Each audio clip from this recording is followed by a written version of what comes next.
Di Jawa Barat sudah ada yang SMK-nya 100% itu masuk dunia kerja. MM 2100 itu tuh 100% itu masuk dunia kerja langsung. Setiap anak yang akan lulus itu dia ini sudah mulai dengan penerimaan di saya sudah menandatangani kerjasama, bisa jadi mereka magang ke industri.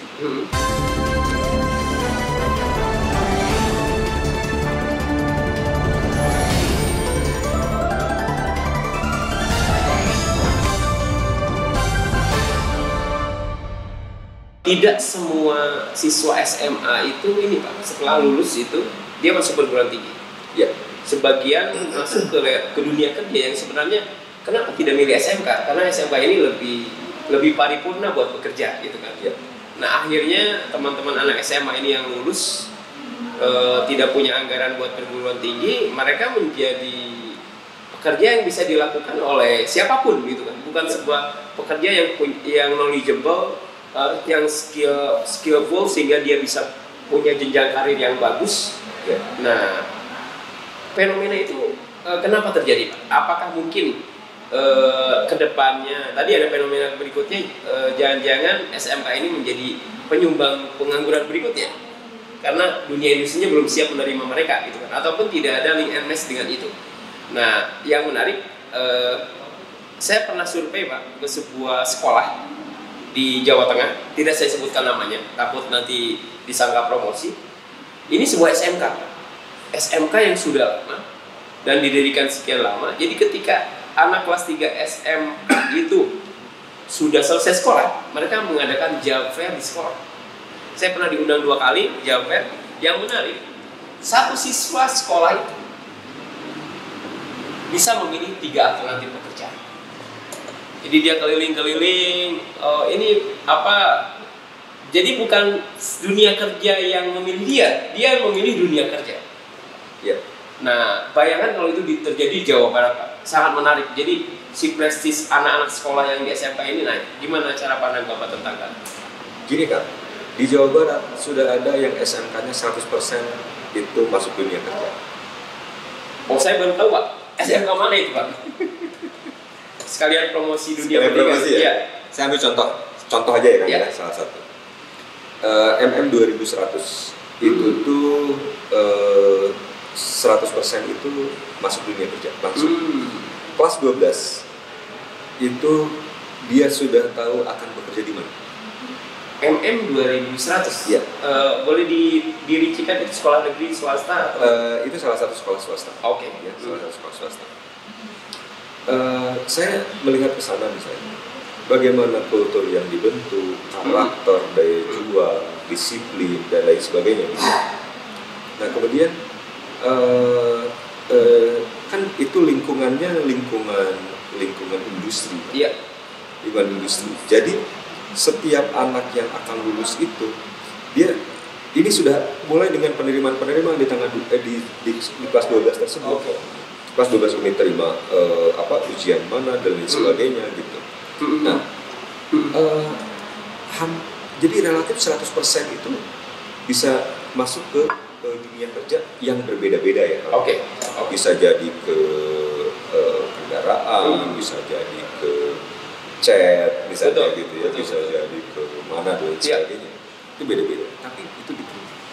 Artinya di Jawa Barat juga ada. Oh, luar biasa. Dan sekarang kita juga sudah kerjasama dengan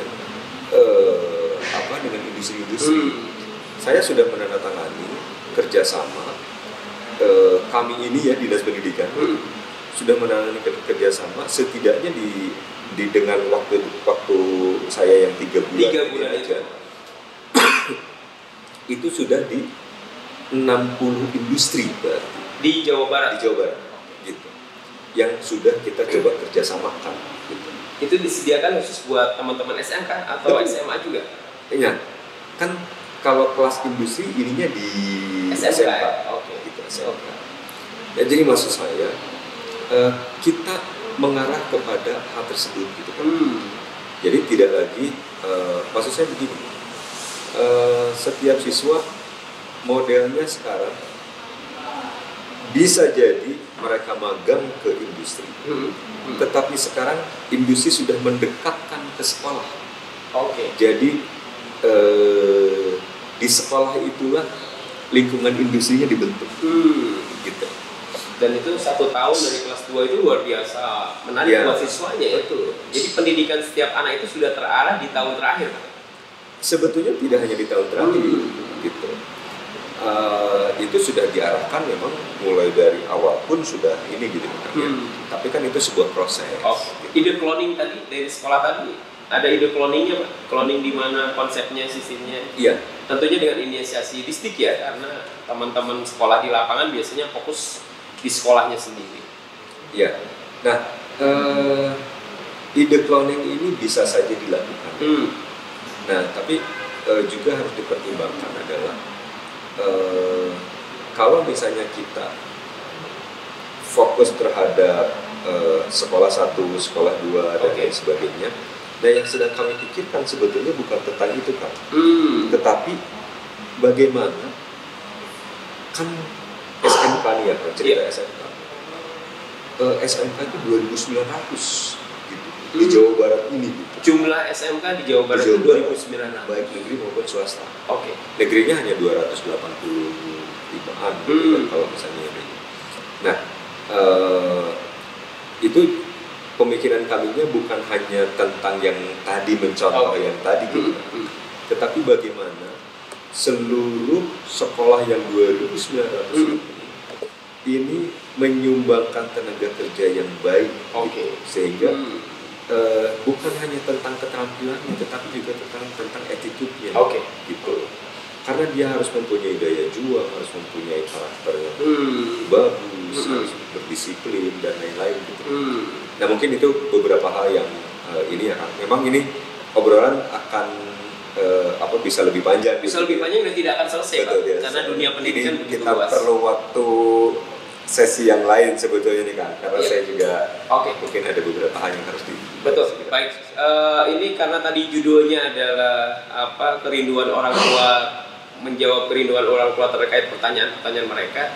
Boleh nggak kalau di closing oleh Bapak si sesi ini, apa yang ingin Bapak sampaikan ke orang tua siswa di luar sana gitu kan? Yang sekarang SMP udah selesai, mereka tinggal nunggu masa buat PPDB SMA 2023. Apa yang ingin Bapak sampaikan? Yang pertama, sekolah di mana pun sama saja, gitu ya. Yang berkesempatan di sekolah negeri, yang berkesempatan di sekolah swasta,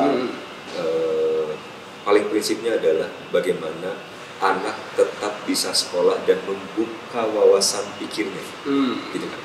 Kemudian bagaimana anak bisa menjadi berkarakter, gitu. Bagaimana anak bisa mempunyai daya juang, bagaimana anak bisa berdisiplin, bagaimana anak bisa berkomunikasi, gitu kan. Nah, pembelajaran itu bisa didapat di sekolah, bisa didapat di rumah, bisa didapat di ruang-ruang lain. Nah, bagaimana kita semua, kami di pendidikan, di di lingkungan pendidikan, kemudian orang tua di lingkungan keluarga, gitu ya, itu bisa sama-sama mengarahkan anak untuk bisa mengoptimalkan kelebihannya, di bidang apapun itu, gitu ya. Nah kemudian yang kedua, saya harapkan juga orang tua tidak memaksakan anak untuk sekolah di tempat tertentu, gitu. Apalagi harus melalui ABCD, jalur yang tidak benar ya. Jangan. Mari kita hormati sebuah proses kan. Betul. Kita hormati sebuah proses. Mari kita hargai anak dengan segala kelebihan dan kekurangannya. Betul.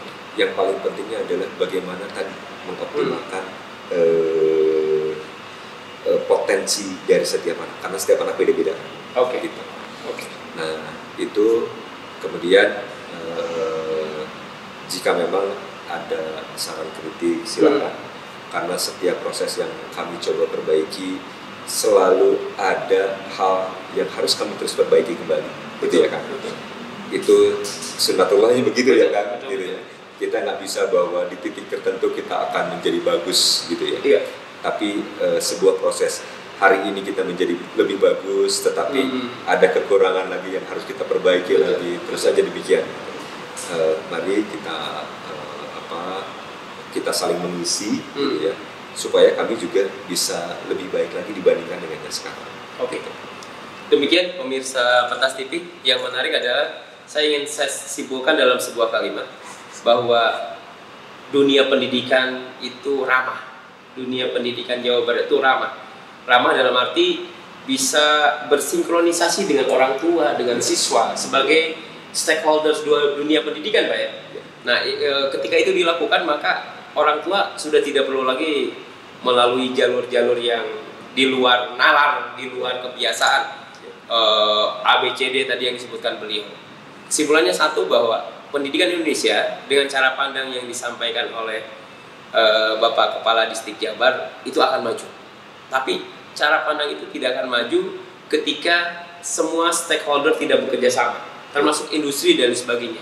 Itu tidak akan maju ketika orang tua melakukan a priori terhadap dunia pendidikan yang memang anaknya harus dididik di situ. Nah, pemirsa Pentas TV, ini obrolan yang paling eksklusif terkait cara pandang pendidikan di Indonesia. Dan saya baru mendapatkannya di sini. Kita cut dulu, terima kasih. Wassalamualaikum warahmatullahi wabarakatuh. Waalaikumsalam.